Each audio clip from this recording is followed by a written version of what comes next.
So welcome, my name is Alyssa McClelland. I am with the National Dairy Council and Fuel Up to Play 60. I am the School Wellness and Youth Manager here in California. I'm also the co-chair of the of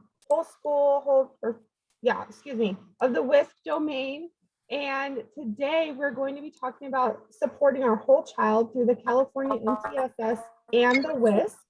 So welcome to our webinar today. If we can make sure all of our computers and our phones are on mute. I have not. That would be great. We do have the chat box feature available. So if you have questions, please throw them into the chat. We will be monitoring that throughout the entire presentation. We will be doing kind of a dual thing with all of your questions. So some of them we will have timely responses to, and some will be at the end of sections of the presentation. We are all being recorded today. And we're going to start with a quick survey so that our presenters can get to know you all a little bit better. Go ahead, Bailey.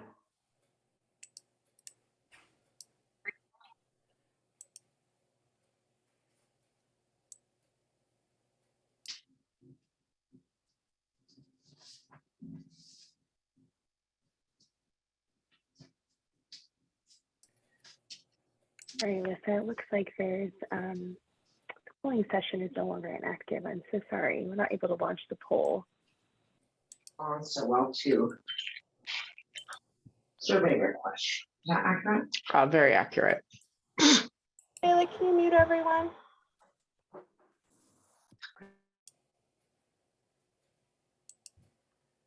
And Miriam, can you add that poll questions into our chat?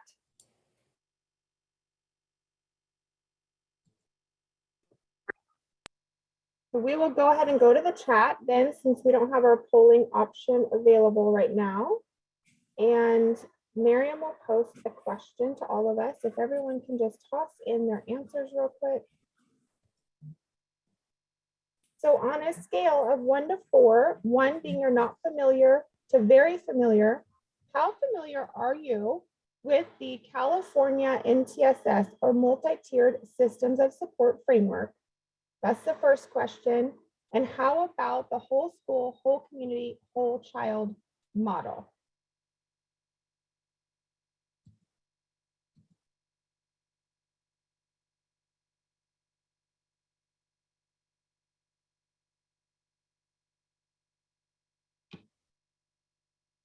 So we have a couple of experts in our group, which is great to see. We do have a couple of 3 and 4s, but it looks like most people are in the 1 to 3. So we have a lot of learning to do, which is great. That's why we're all here. That's why we want to provide you with technical assistance. And as a reminder, we are here through the Local School Wellness Policy Collaborative year-round. You can access us through our website and find us for more technical assistance throughout the year. So thank you everyone for participating in that.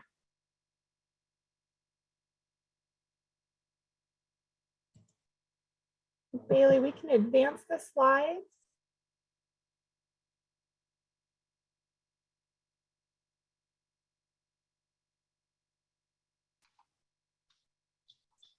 All right, everyone. So here we go. We are going to get started with our webinar shortly. But first of all, I wanted to introduce myself. My name is Mariam Shaya. I'm the Nutrition and Wellness Coordinator here at the Los Angeles County Office of Education.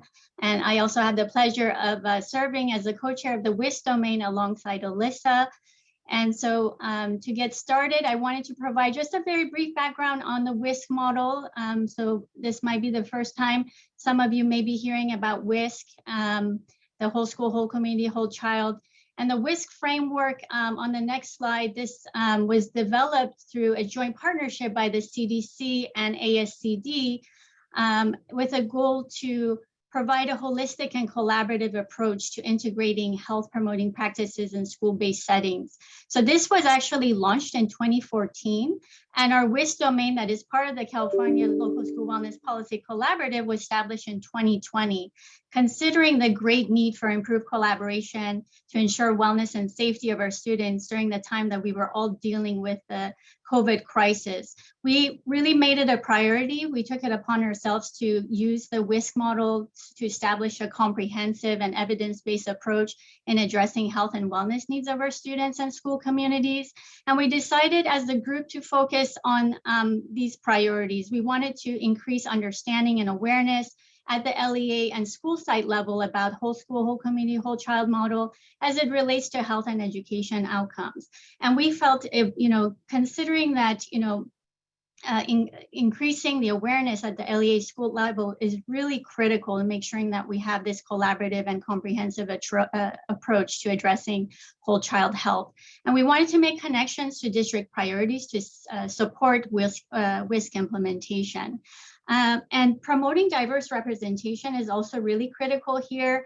Many of you who have been involved with local school wellness policy work really know that this can happen in silos.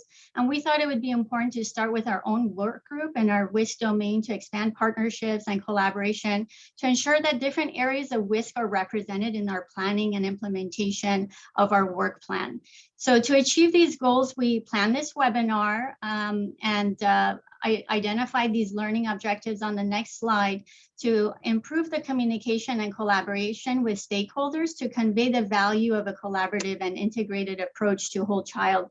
So as you see on the next slide, the learning objectives for us today is to receive an overview of the California MTSS framework, and there will be an emphasis on the whole child domain that is included as part of this revised framework. And recognize the benefits of integrating WISC into MTSS to support the whole child. And we have a diverse group of our WISC domain members and who are community partners, they're well-established community partners with you to share their resources and best practices on how we can improve whole child health. So we are really thrilled to bring you some of the top experts in the state to share their expertise and valuable insights on supporting whole child health through the California MTSS and the whole school, whole community, whole child frameworks. On the next slide, we have the names of our presenters, and it is my great pleasure to introduce our speakers for today's session. We have Doreen Khatib, who has been part of the collaborative for many years, and she oversees health and wellness programs at the Orange County Department of Education. And Doreen is truly an effective health and wellness champion and influential leader, not just in Orange County, but throughout the state and the nation. We are really grateful that we have Doreen as part of our WISC domain. And she will be reviewing some common definitions with us related to whole child. We also have Rhonda Marriott Spencer, who is also from Orange County Department of Education, and she currently serves as the manager of learning supports. Rhonda is instrumental in supporting LEAs with their MTSS implementation efforts throughout the states. And Rhonda will be providing an overview of the California MTSS framework and help us to build a common understanding of the MTSS whole child domain. And finally, we have Rhonda DuVall from Butte County Office of Education, who serves as the California MTSS Director for Rural California. Rhonda supports effective system changes through the California MTSS initiative, and she's going to highlight connections between WISC and integrated MTSS to support the whole child. So without further ado, it is my great pleasure to hand it over to Doreen to get us started. Thank you so much, Doreen. Thank you, Miriam. That was such a great introduction. I feel like I should have mailed you a gift for that. Thank you so much. I'm super excited to be here. Like Miriam said, I'm already part of the collaborative and also part of this WISC domain. So it is my pleasure. This is my jam. I'm super excited to share a little bit of grounding definitions for us before I hand it off to Rhonda and Rhonda to take us into a deeper dive of California MTSS. Before I jump in, I also wanted to share that I'm also wearing my California Health Education Community of Practice hat. So the fact that we are doing some work around some of the components of the WISC model, I'm really excited because I feel like just the speakers here today were representing multiple components of the WISC model. And as a domain, we're constantly trying to highlight some of the efforts and how we could all contribute to bringing the whole school, whole community, whole child model to life at the school level. So let's jump right in. So the next slide is just a quick, we're going to take a look at what is the actual WISC model? What is the definition of the whole child? We're going to look at a quick definition of social emotional learning. And then when we say mental health, what are we talking about? A lot of times this one is the one where a few people are referencing maybe more education, where some people are referencing services. So we're going to look at a few definitions just to kind of get grounded. I know Miriam has already shown this visual that represents the WISC model, but it's also an eye exam. If you could see all of the little blue components of the WISC model, which used to be the CDC's coordinated health model, and became a part of the WISC model when health and education decided maybe we should hold hands. We have the same goal to improve health outcomes of students and increase academic achievement, because we know that's going to benefit them for life. I just wanted to point out there are some really great examples of some of the great work that's already happening at the county, district, and school level. So the blue really represents some of the pieces that we're going to be talking about, whether it's counseling, psychological, social services, social and emotional climate, the actual physical environment of the school site, health education, where mental health education might live. So, a lot of what we're talking about really lives within those blue components. But if we go to the next slide, we're going to start with the center and really what ASCD defined as the whole child and the whole child approach, which has been around for quite a while. And really the idea of looking at the whole child is like not just looking at test scores, right? Which makes sense. I think we've all kind of bought into this. Yeah, absolutely. We understand that there's a lot of elements that impact the well-being of children, and it's not just directly related to academics. There are other factors that impact academics. So really opening up our lens when it comes to long-term development and success of students. You'll see that the kid that looks like Michael Jordan in the center of this visual is really representing the whole child. And the definition is that we're hoping that if we improve policies, practices, and relationships, which you will totally see how these words are definitely integrated in the California MTSS framework and a big piece of the California MTSS framework, that if we focus on improving our policies, practices, and relationships, students will be healthy, safe, engaged, supported, and challenged. And this isn't just about educators. This is about educators, about families, the community, policymakers. So really, this is about engaging folks at different levels to really support all students. If we go to the next slide, it's going to take us into just kind of a quick review of those tenets, right? So what does it mean for students to be healthy? Well, it's not just that they learn about health, that they learn about what it means.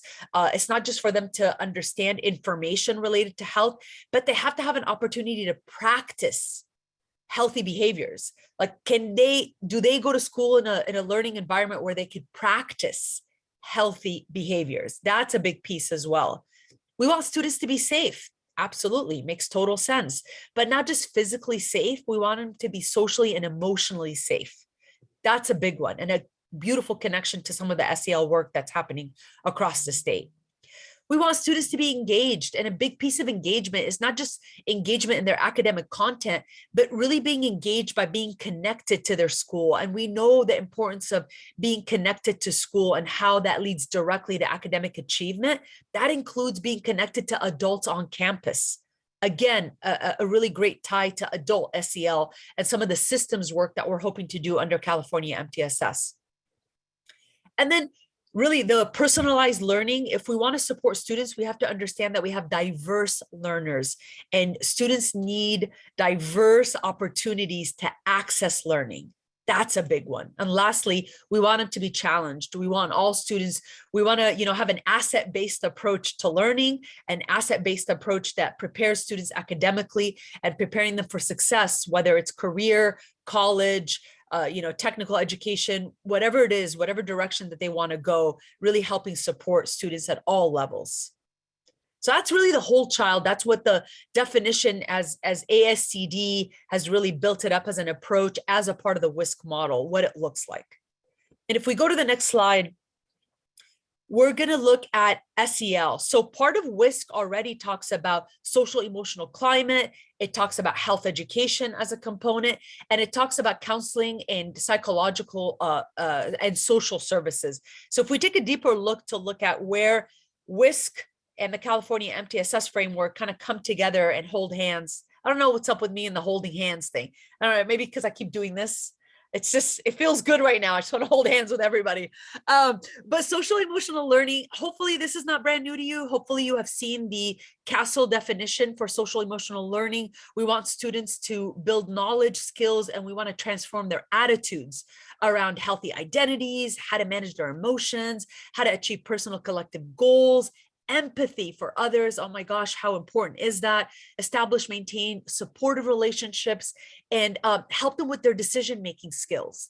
And if you look at the middle and that centerpiece of the CASEL definition of SEL, hopefully we're all familiar with the core competencies, but the outside rings are really super, super important. And sometimes we kind of skip past them.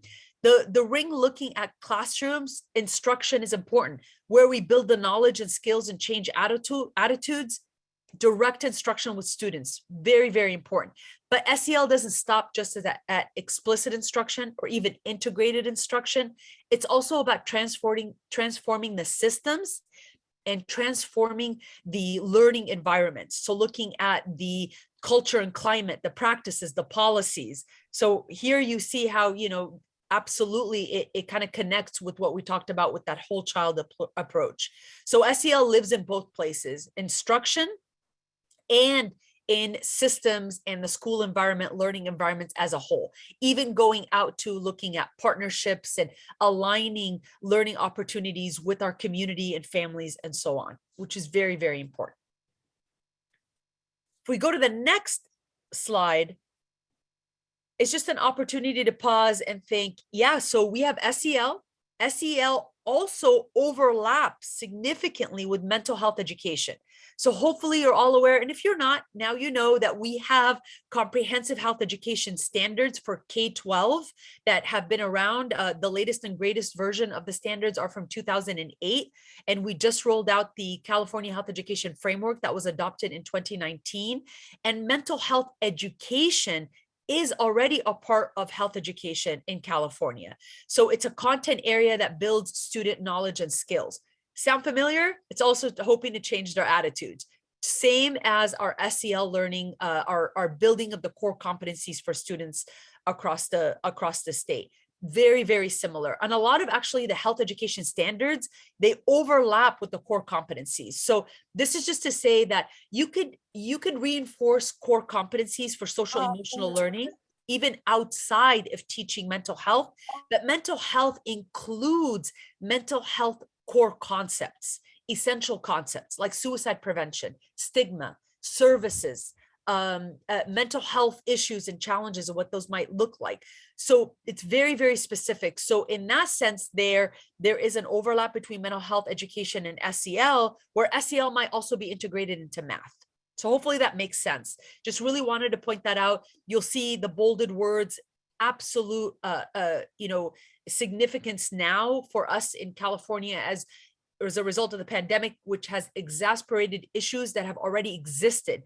Our students have needed mental health instruction, prevention, universal support, and really shoring up that foundation and really building that out. And I'm excited for you to hear Rhonda and Rindy talk about the continuum of support and meeting the needs of all students, depending on where they are and what their needs actually look like. This we're talking about here is a universal support. We want all students to build up their knowledge and their skills around mental health, social, emotional well-being.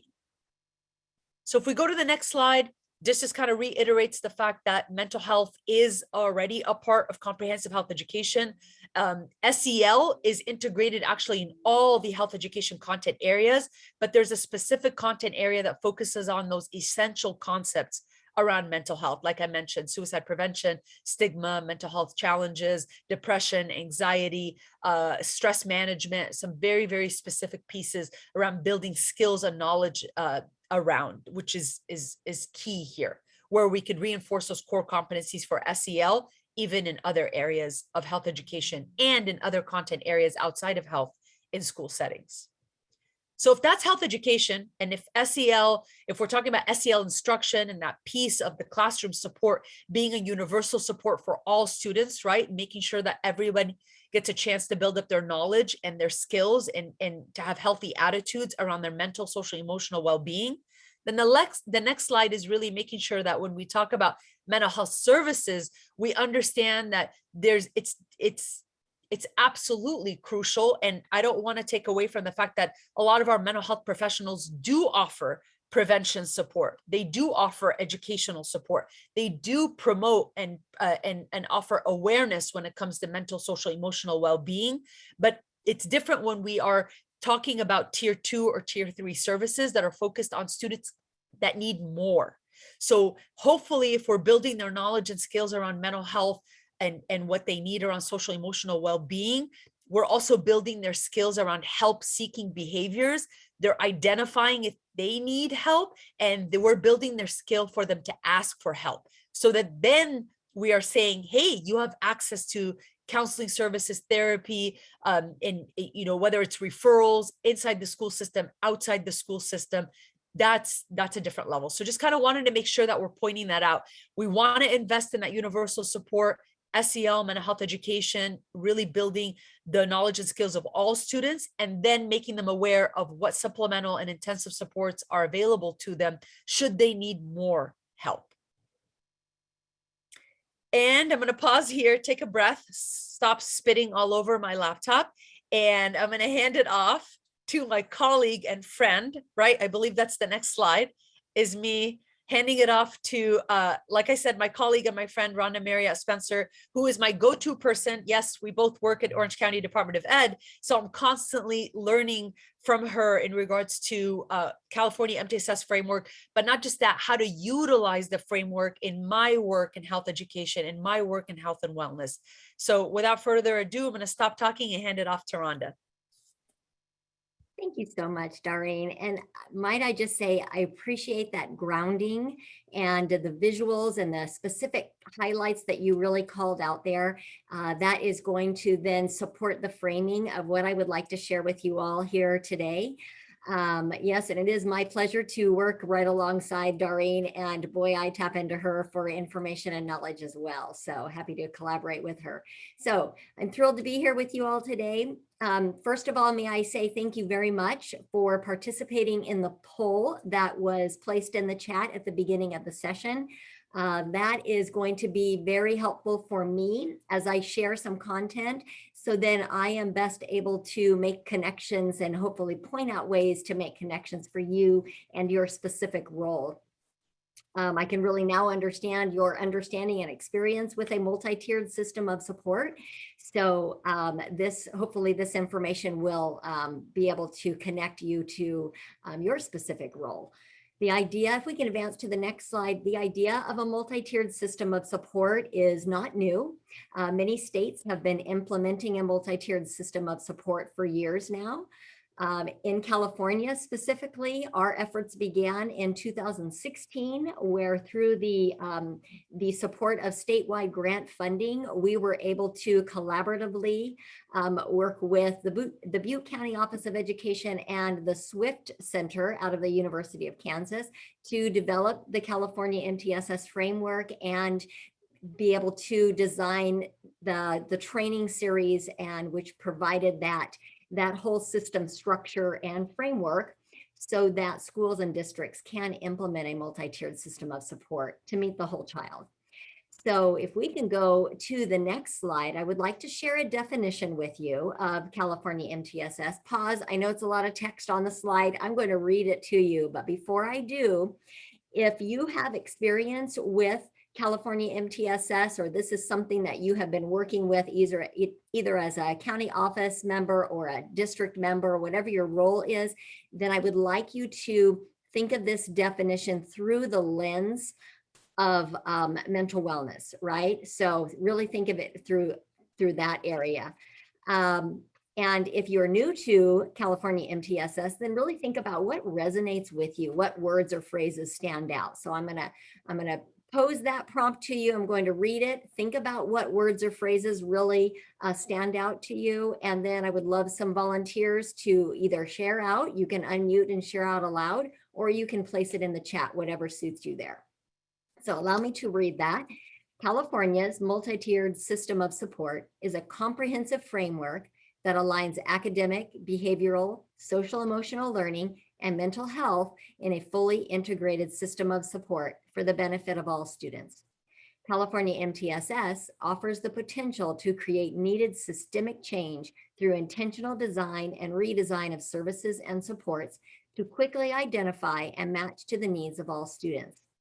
This comprehensive framework is designed to provide effective supports for districts and schools to meet the needs of each and every student in the most inclusive and equitable learning environment. So please feel free if you would like to share out. We probably have time for a couple people to share out if they would like to. Otherwise, we look forward to people placing what words or phrases resonate with them in the chat. So I'll pause there, see if we have any brave souls that would like to do that.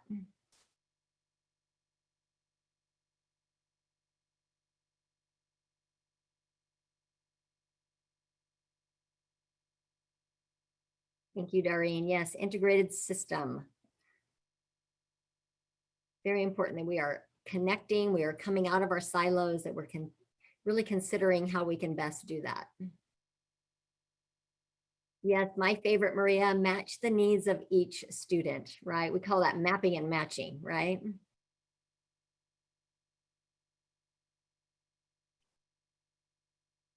All right, so allow this definition to sit with you as we go through, and I'm going to now unpack the domains and the features of the California MTSS framework. Thank you for my specialized support person here that's advancing the slides right on time. So here is our one pager of the California MTSS framework. So you will notice that the framework includes 5 domains, and the top domain across in orange, designated by the 3 orange boxes, is the whole child domain. So Doreen really mentioned and highlighted the importance of thinking about the whole child. I'll unpack that in just a moment.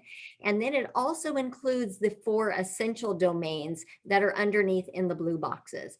So when we think about those 5 domains, we have that whole child domain. And as you know, our students come to school and we can really divide them into specific areas. So they come to us with academic needs where we provide these academic supports. They also come with behavioral needs and we provide those behavioral supports.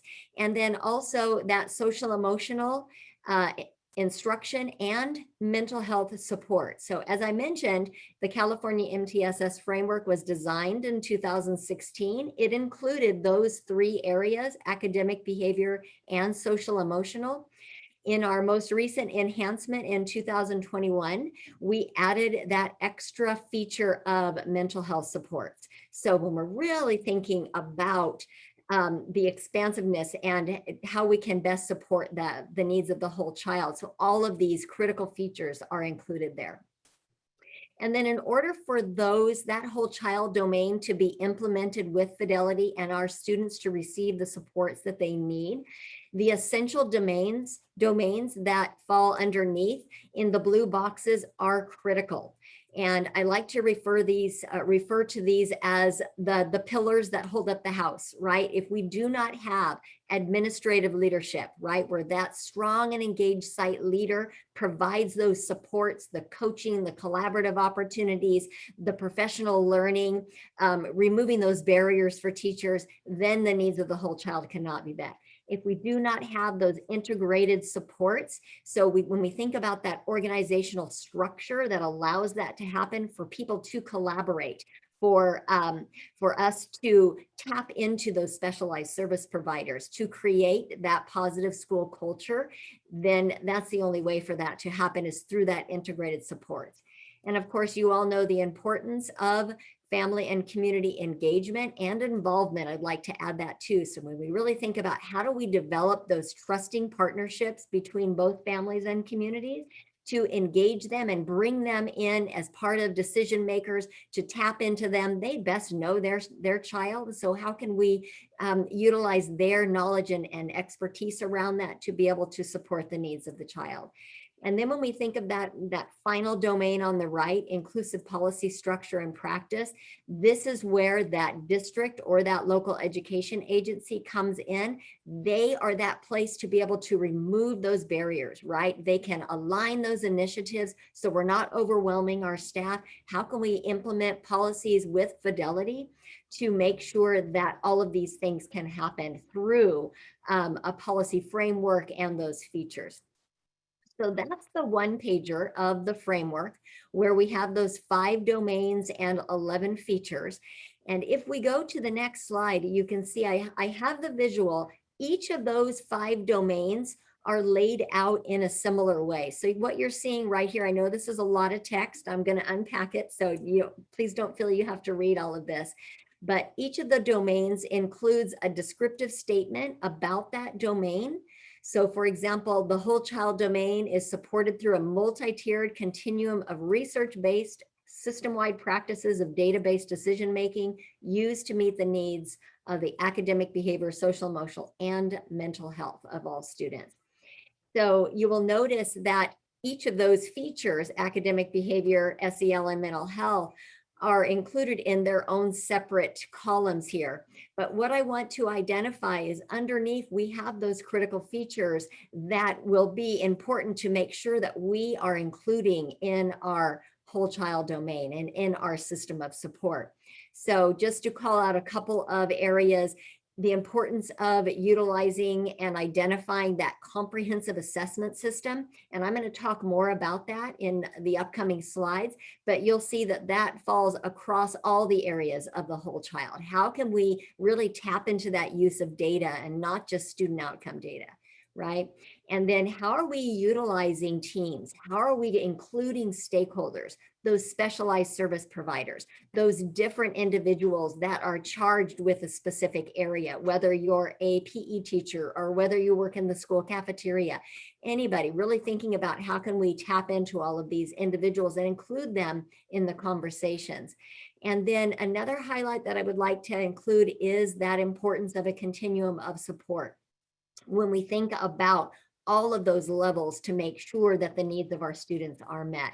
So there are some direct links that are included in the framework that will take us to evidence-based resources. For example, CASEL, the collaborative that Darlene already shared, the Collaborative for Academic and Social Emotional Learning, linked in there, amazing resources there. We have some behavior supports that point us directly to the California PBIS Coalition, in addition to Universal Design for Learning. So just some direct links in there to really support our efforts. So if we move to the next slide, this is a visual of the continuum of support for California MTSS. And if you're familiar with either RTI, Response to Intervention and Instruction, or a PBIS framework, you're probably familiar with the pyramid model, where we had at the bottom the universal supports, and then we have the supplemental tier 1, tier 2, and tier 3. We have intentionally flipped the continuum of support to make sure that those universal supports are at the top. That's what we want to make sure that we are shoring up, that we are providing access and supports to all of our students. This is regardless of age, ethnicity, gender. This is regardless of identification for specialized services or even enrichment. So all students have access to those best first instructional practices across the whole child: academic, behavior, social, emotional, and mental health. With that said, we know that some of our students come to us and are in need of those supplemental supports. So we provide those supports when and where students need them. They're not required to be identified for specialized services. In other words, an IEP to be able to get those supplemental supports.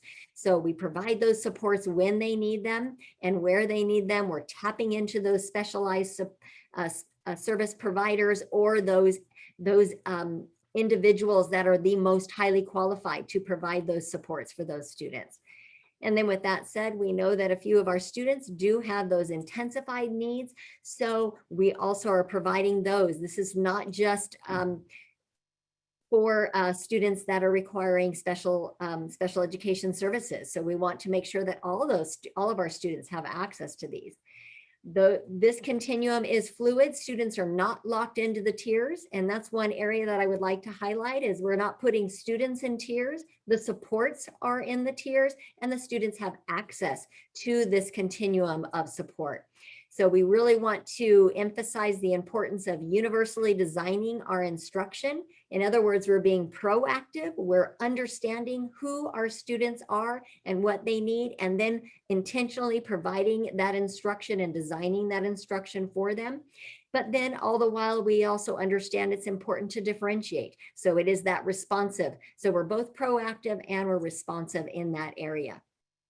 So just wanted to highlight and give you that visual of that continuum. Universal, all students have access to it. And for supplemental and intensified, students receive those supports when and where they need them. So that's a lot of information. And so now I really want to take us to the next slide when we think about specific to your role. And as we really think about implementing a multi-tiered system of support, of course, we're always on that continuous improvement journey, right? So I'd like to kind of prompt you to think about, okay, so now what in your specific role? What does this mean? And when we think about a continuous improvement cycle, we're really thinking about that plan, do, study, act cycle. So what are you willing to try? What's that one change idea that you want to try out to make sure that you are meeting the needs of the students that you support?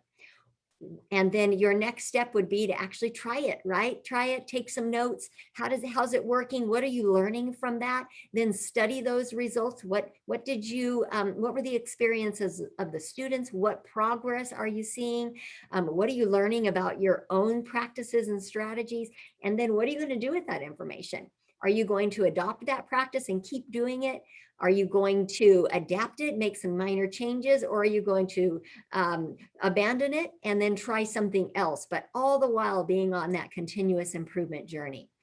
So with that said, I'm going to pause just for a moment and see if there are any questions that have either come in, that any burning items that have come along the way, as I've shared a lot of information for you before we move on to the next section. So I'm going to pause there and give you a moment to think and place a question in the chat if you would like.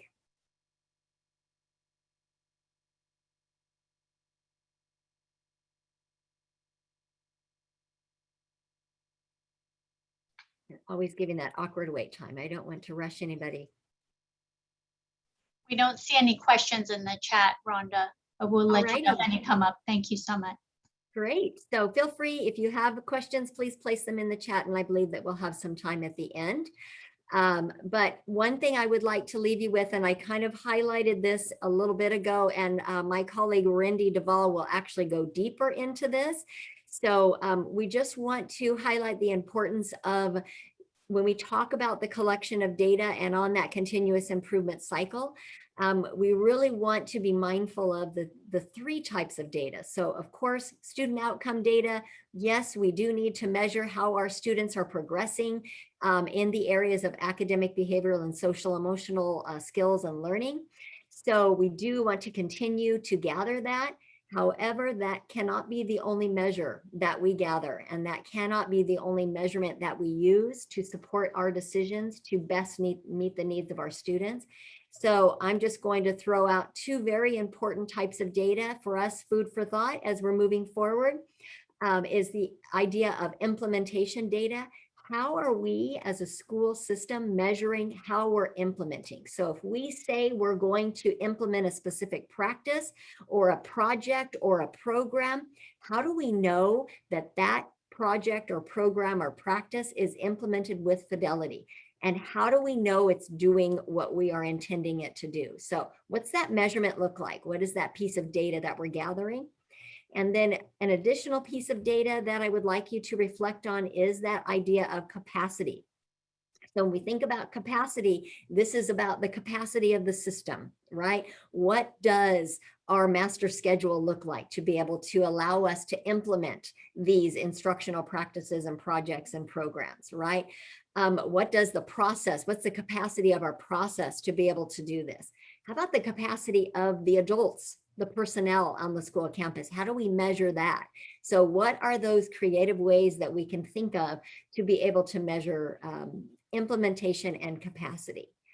So with that said, I have the pleasure of introducing my colleague, Rhonda DuVall from the Butte County Office of Education. And the Butte County Office has been instrumental in our California MTSS statewide efforts. And so I'm going to hand it over to Rhonda, and she can take you deeper into this area. Great. Thank you so much, Rhonda. Good afternoon. And I'm so happy to be here.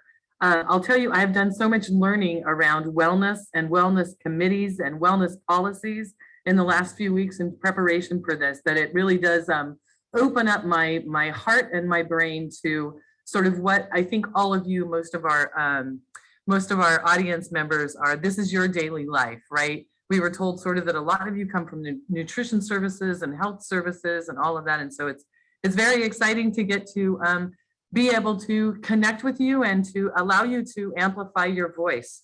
It truly, in this system, when we think of the California MTSS as a system, and there's so many systems, and I love Doreen's holding hands and all of that, because we need more visuals and more contextual examples of how we're coming together and how things overlap. So thank you so much, Bailey, for going ahead and advancing. And so this is what I started thinking, who are you and what do you do and what is your daily life like? And I imagine that you do a lot of things with as many of you as there are on this webinar.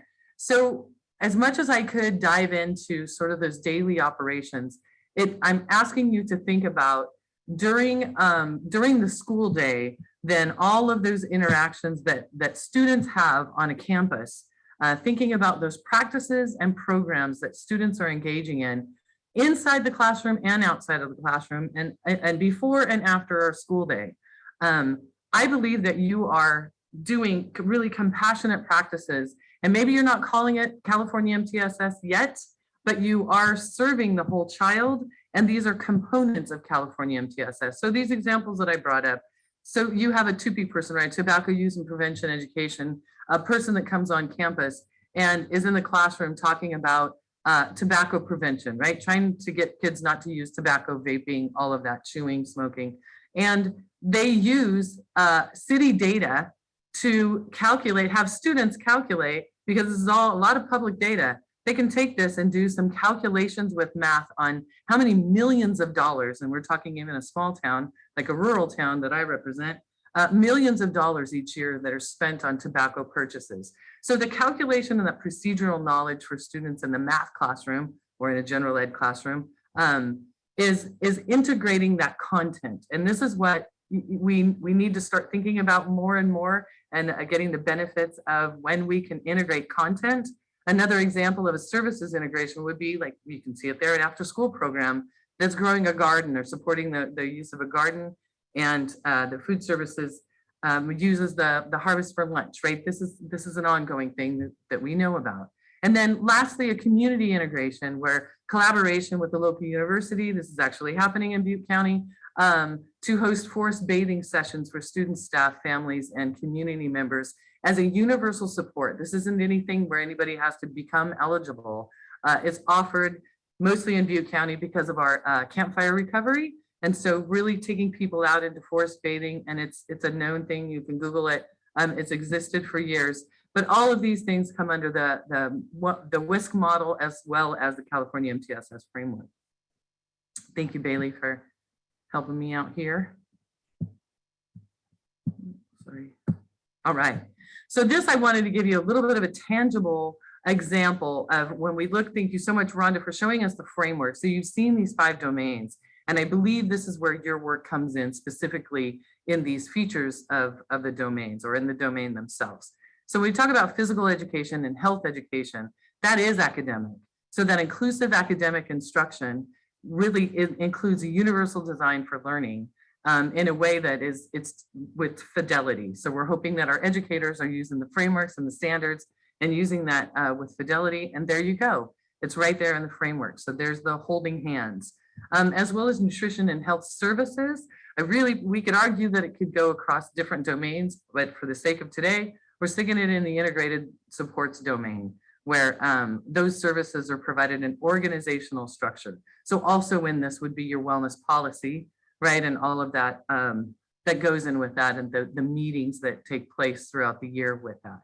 And lastly, SEL mental health, as Rhonda's talked about, that inclusive transformative. It is direct instruction, or what we call inclusive instruction, first instruction with universal design for learning, where students and teachers now, SEL is really universal with everybody and anybody in the school system to learn those core competencies like Darlene talked about, and then provide mental health supports as well. Thank you. So here's that whole idea about when we talk about foundations of MTSS, we really do go through the what, the why, and the how, because it helps us to contextualize the way to do it. Sorry, I'm just moving through here. So what we know is every student, the why. Everybody has their own individual why, but I'm going to sum it up with every student has the right to a learning and caring environment that is of the highest quality in all aspects of that whole child. So it makes me think of that. The what, every practice and program has a place in the California MTSS framework. Anything and everything you do on a school campus, we can point to one of the 5 domains and the features. And the how, this is key, because people always say, okay, we understand the what, we get the why, but how do we do this? How do we start implementing stuff before we even think about improving it? And we're saying through conversation and investigation, the data piece, advocates of nutrition services and health and wellness, all of you, can be heard in the system. And that's right now, currently, I'm not sure how all of you are being heard in the system. From what I've been learning from Miriam and Alyssa, though, there needs to be a little bit more of an elevation of a voice. So that's that amplifying the voice of the whole child, amplifying your voice and how you serve the whole child on your campuses and your districts, and whatever lens you're working from. So that idea of the why, the what, and the how, I'm hoping to get a little bit more of nuts and bolts, and we're going to get a little bit deeper with that. So we were asked about data and how do we measure, right? California MTSS framework. How do we measure all of this? Either if it's from student outcome data, like what Rhonda's talking about, implementation data, or capacity data.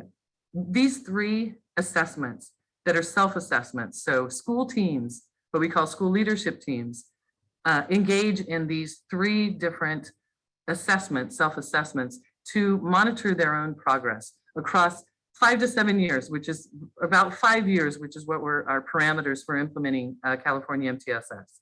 And of course, then sustaining it forever is what we want. But it really takes about 5 years to sort of really get going and move through to understand what you're really doing in your system.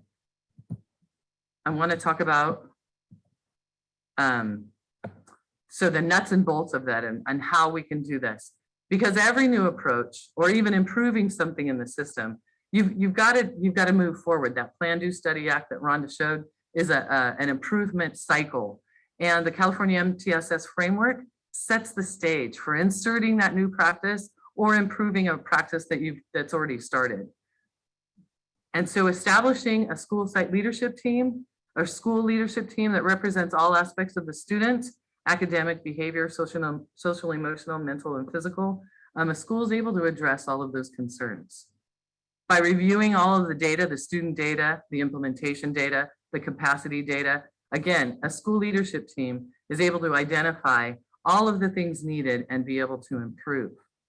So what I'm thinking is what happens on campuses is you have a student wellness committee, and it's composed of nutrition services and health services and other, maybe some after school program folks, maybe it varies. I'm still learning, so thank you for patience. But what happens is you have this isolated meeting in some regular form, and you get assessed on that every 3 years is what I'm learning. And still we're in silos, we're not coming together.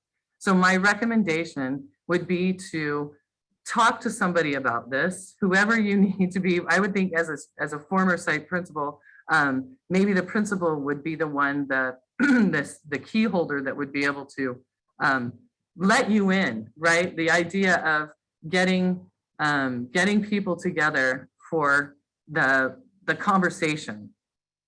And through these assessments, the FIA, the school-wide implementation tool, and the LISA, each one of them has components embedded in them that would include the whole child. So in other words, through the conversation that you would have at a meeting, you would be able to amplify your voice for the whole child and really celebrate and acknowledge what you're doing for students in nutrition and health and mental wellness. You would be able to do that and amplify your voice, and then on behalf of students, and then also have a place in that assessment that you can measure the progress. So this is where I'm thinking of this braiding together of these programs and practices, specifically what you do on campuses and in districts, in order to help with the idea of the implementation of California MTSS, because it's included. I'm just trying to help you find those places logistically to start inquiring if you haven't already, and maybe you already are. Maybe you've got really great practices to celebrate and share with us on how you have already started collaborating, or how your school system or district system has started collaborating around all of these things and blending them. That would be great to hear. I would love to hear all of that. So just going back to the strength is in the discussion. All of these self-assessments include teams of people that are talking about programs and practices and implementing them and improving them.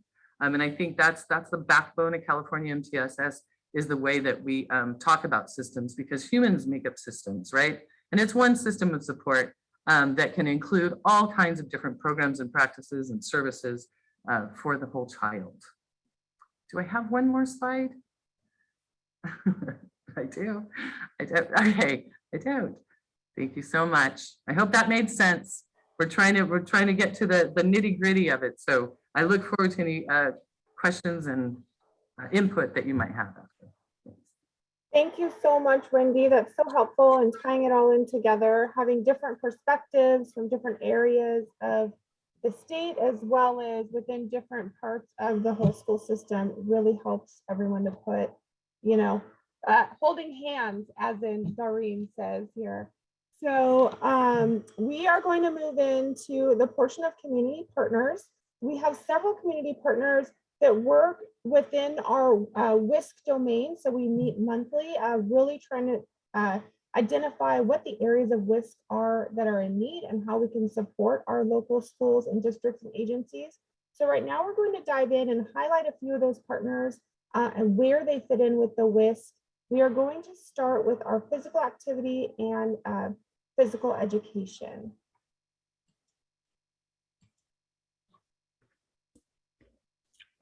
We can move on to the next slide, please. Well, hello, everyone. I'm Paul Tabarez. I'm from CalFresh Healthy Living, University of California. We are a SNAP-Ed nutrition education program. We're one of 5 state implementing agencies. Our program is in 34 counties throughout California. You do have to qualify for our program. Schools do have to be more than 50% free and reduced lunch. So if you have a cooperative extension in your county, please reach out to see if you qualify for our services if you're not already partnering.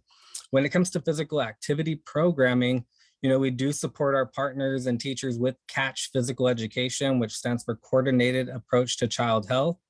And we also support physical activity breaks within the classroom setting. And we support CSPAP as well. which is included in the WSC domain. If you go onto the CDC's website and click on the physical education portion, that will come up. And we do support that pretty well through our programming. Next slide. Another key component that we've been real intentional about over the past 5 years is providing youth leadership and youth engagement opportunities. Before I came to the state office of our program, I did work in Imperial County, where I got to participate at the local level and supporting teachers with Teens as Teachers programs, where I did get to go into a high school setting and train young people on Catch PE, where I taught them how to facilitate the program and try to connect them with the local elementary school where they can go practice those skills. And we do have other opportunities such as the Healthy Living Ambassadors, and then really trying to connect with our partners at with 4-H as well. And then I think one of my favorite programs is Empowering Youth Voice and Youth Leadership. And we utilize the Youth-Led Participatory Action Framework. I did have the privilege to work with young people for over 5 years with YPAR, and it's a beautiful experience where you provide them research opportunities where they get to look at their own community and identify the needs. And with their adult ally, they get to research the needs of their community and advocate for community change. So, if you do have cooperative extension within your counties, please reach out and see if you qualify for the services. And, I know our educators will be happy to support. Thank you.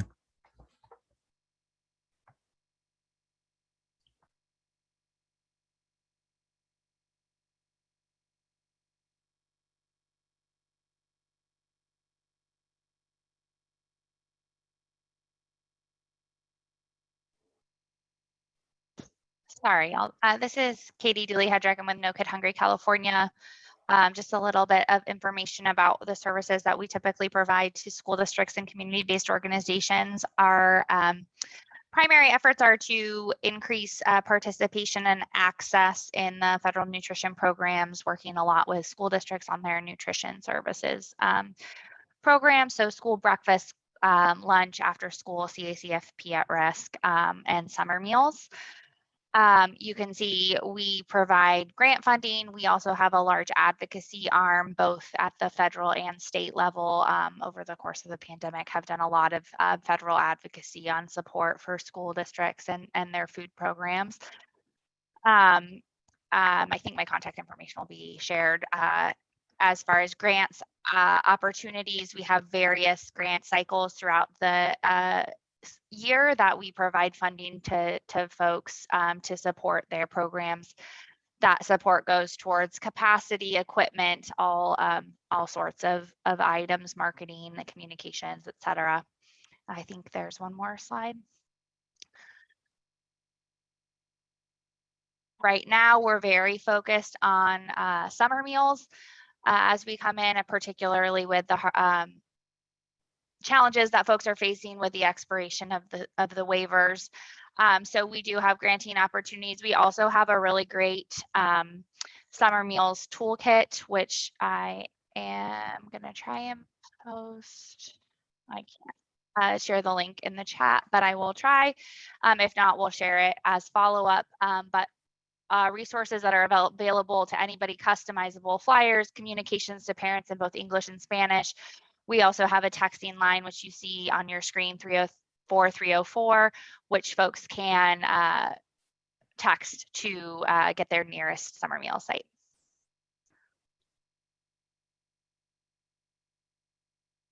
I think that's it from me.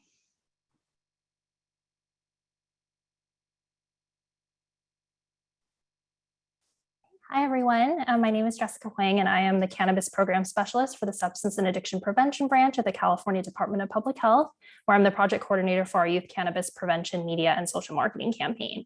So youth cannabis use falls into multiple components of the WSC model, and this includes social and emotional climate, health education, family engagement, community involvement, as well as the physical environment. So the U.S. Surgeon General has identified a mental health epidemic among U.S. youth, which has been exacerbated by the COVID-19 pandemic. So youth report using cannabis for a variety of reasons, from wanting to relax and socialize, to using cannabis to mitigate stress, anxiety, sleeplessness, and other mental health concerns. And youth who are using to cope have higher risk for escalation of use. So this really emphasizes the importance of the WSC model. And then the school setting and the community can really foster and support healthy choices among youth, and families and parents and guardians play a large role in the prevention and fostering of healthy behaviors. So you will be provided with a list of resources from our website for youth, parents, and mentors on cannabis. We will be developing additional resources for parents and guardians, mentors, local health departments, community-based organizations, as well as local partners. So once those resources are available, we will be happy to share that with everyone. Thank you.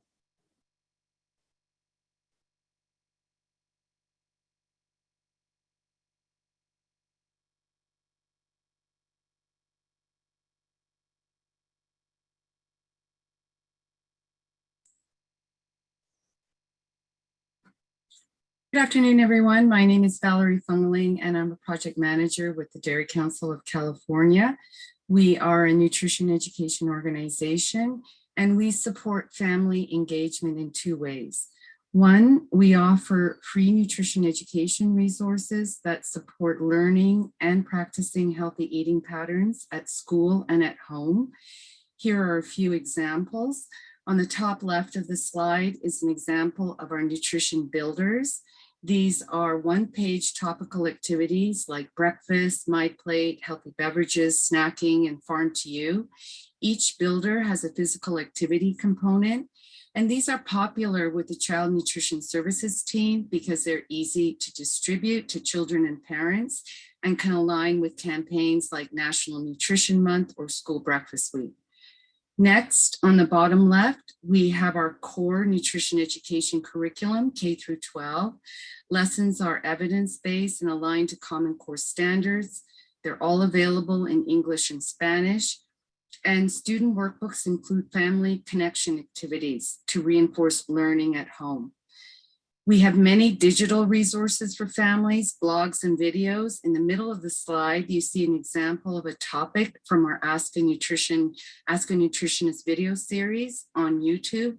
The series offers a variety of nutrition topics, and these links can be added to school family newsletters or on a health and wellness website, or even possibly used in professional development training. For more education, we offer family nutrition booklets that can be distributed to parents in back-to-school packets or at family wellness events. And on the right, you see our teen and family wellness prescription pads. And nurses can use these to work with families to encourage small but consistent steps towards nutrition and physical activity goals. The second way we support family engagement is through the assistance of our community nutrition advisors. We have a wonderful team that can provide training and assistance with local school wellness policy development, implementation, and maintenance stages. And all these resources are free and can be found on healthyeating.org. Thank you.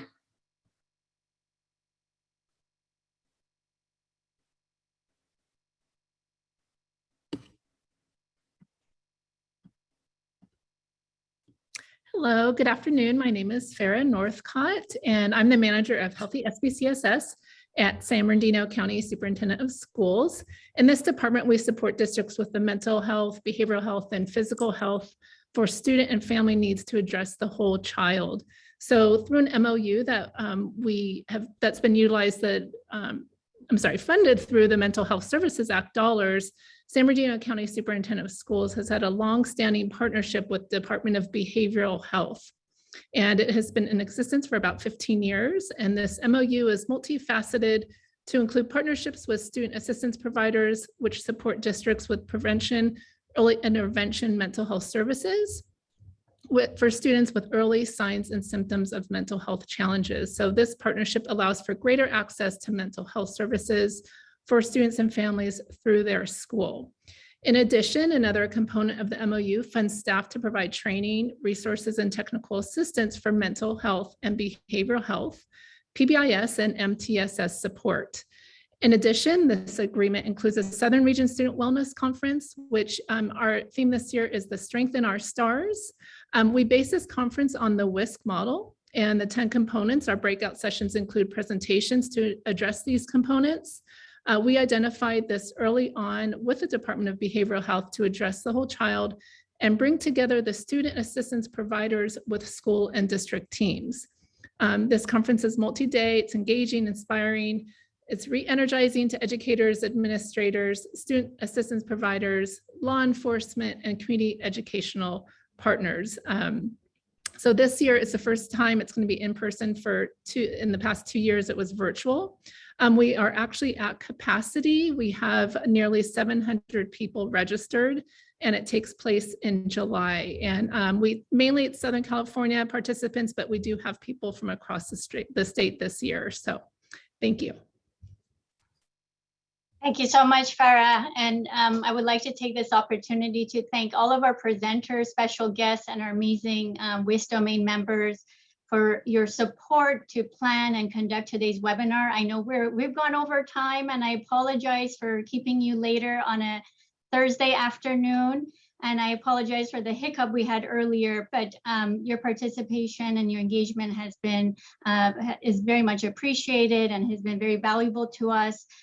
We did have another call to action question we wanted to pose to you, but we'll go through that rather quickly and encourage you to take this information back and start those conversations about how you may be able to apply some of the information and strategies that you learned today as part of your work. We want to invite you, if you want to hang on with us another minute or two, to throw in the chat if you can think of at least one strategy that you can apply immediately to your work and how that could support to advance student health and wellness.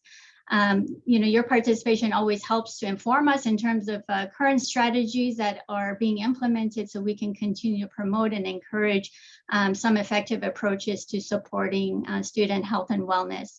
So again, with that, thank you so much to all of our MTSS experts and our presenters and our community partners for being on this call with us today. You will get access to the recording of today's webinar and a copy of the slides at a later time. And we want to encourage you to sign up for the next Winning at Wellness webinar coming up on May 17th at 9:30. And the focus of that webinar will be on how to establish your school as a nutrition hub for the 22-23 school year. So again, it was my great pleasure to be with you today. And I just wanted to check to see if Alyssa has anything to add before we sign off. No, that's wonderful. Thank you so much. Thank you to our presenters. Bailey has put in the chat how you sign up to make sure that you do receive the recording.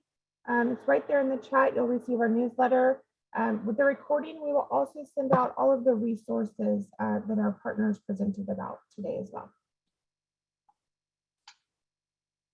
Thank you, everyone. Thank you, everyone.